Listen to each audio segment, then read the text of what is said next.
جی تو السلام علیکم دوستو، النور اسلامک میں آپ سب کا خوش آمدید۔ آج ہم جانیں گے قرآن اور سائنس کے بارے میں۔ کیا آپ جانتے ہیں کہ سمندر میں نمک کیوں ہے؟ کپڑا اپنے اندر رنگ جذب کیوں کر لیتا ہے؟ اور بالوں کا رنگ جوانی میں کالا اور بڑھاپے میں سفید کیوں ہو جاتا ہے؟ تو یہ سب جاننے کے لیے بنے رہیے اس ویڈیو میں۔ آخر سمندر میں نمک کیوں ہے؟ یہ سوال آپ سبھی کے ذہنوں میں تو ضرور آتا ہوگا۔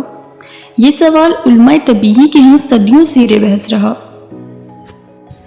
حال ہی میں ایک مغربی عالم نے اس کی ایک دلچسپ وجہ بیان کی ہے۔ نمک میں یہ خاصیت ہے کہ وہ گوشت کو گلنے سڑنے سے محفوظ رکھتا ہے۔ قدیم مصری اقوام اپنے فرمانبرداروں کی لاشوں کو نمک سو کر دیتے تھے تاکہ قبروں میں گل سڑ نہ جائیں۔ ہم اپنے گھروں میں بھی آئے دن گوشت کو صبح تک محفوظ رکھنے کے لیے نمک لگا دیا کرتے تھے۔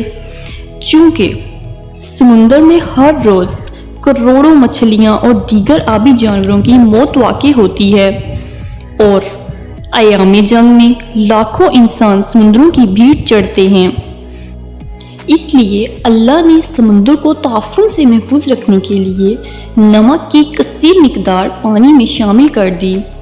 اگر خشکی کے کسی جانور کو پانی میں پھینک دیا جائے تو وہ گل سڑ جاتا ہے۔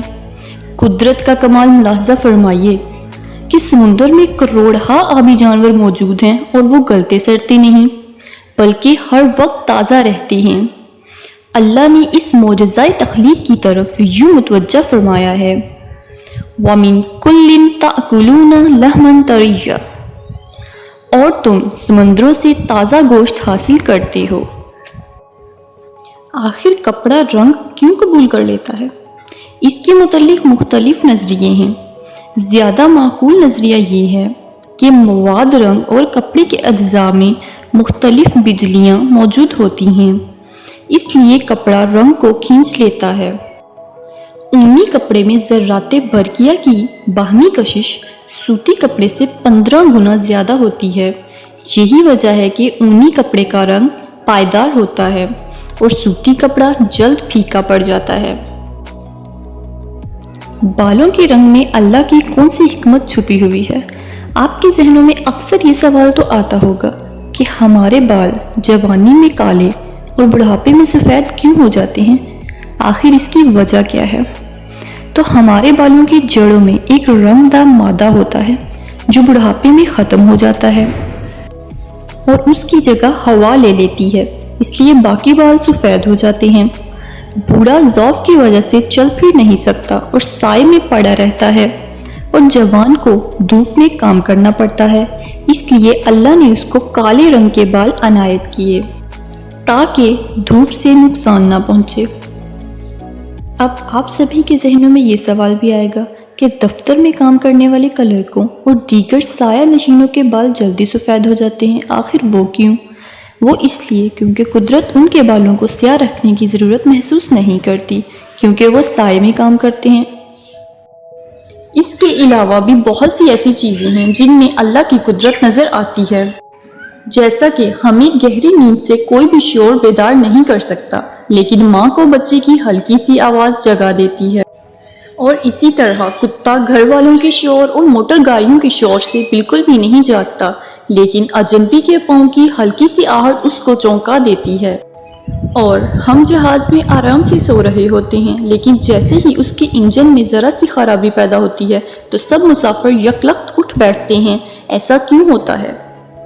ایسا اس لیے ہوتا ہے کیونکہ انسان کے دماغ کا ایک حصہ بیدار رہ کر اس کو تمام واقعات و خطرات سے آگاہ کرتا رہتا ہے۔ یا پھر یوں سمجھ لیجئے کہ قدرت نے چند محافظ ہم پر مقرر کر رکھے ہیں کہ جیسے ہی کوئی بھی خطرہ ہماری زندگی پر لاحق ہوتا ہے، یہ ہمیں اسی ٹائم آگاہ کر دیتی ہیں۔ اس سے ہمیں پتہ چلتا ہے کہ سائنس اور قرآن کا کتنا گہرا تعلق ہے۔ سائنس کی ہر ریسرچ میں قرآن کا کوئی نہ کوئی تعلق ضرور ہوتا ہے۔ سائنس کیا اور کیوں کی تشریح کرتے ہوئے کیسے پر آ کر رک جاتی ہے، اور وہاں سے ان اللہ علی کل شیء قدیر شروع ہوتا ہے۔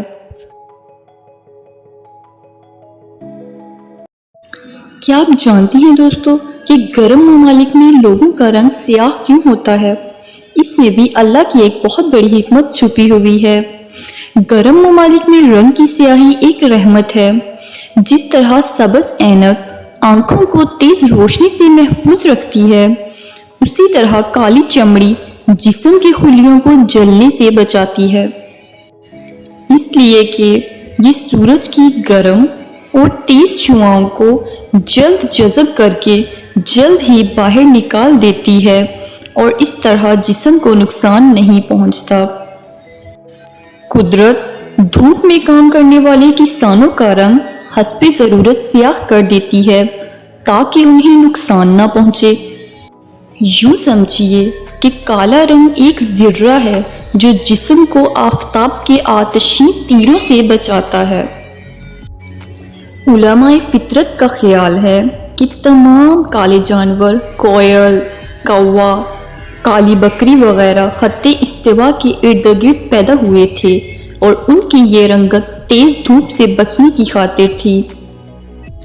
یہیں سے ان کی نسلیں دیگر خطوں میں پہنچیں اور وہاں بھی ان کا رنگ کالا ہی رہا، اس لیے کہ ایک حبشی کی نسل یورپ میں بھی سیاہ ہی رہتی ہے۔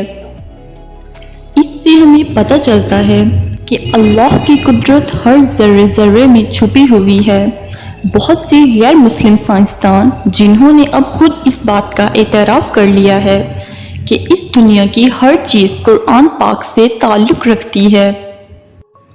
بہت سی ایسی چیزیں جن کے بارے میں سائنسدانوں نے آج ریسرچ کی ہے، اللہ تعالیٰ نے 1400 سال پہلے اس بارے میں قرآن پاک میں بیان کر دیا تھا۔ بہت سے غیر مسلم قرآن پاک کی تلاوت صرف اس لیے کرتے ہیں تاکہ وہ اس میں موجود چھپی ہوئی ریسرچ کو نکال سکیں، کیونکہ وہ یہ جان گئے ہیں کہ اللہ نے بہت سے کائنات کے راز قرآن پاک میں پوشیدہ کر رکھے ہیں۔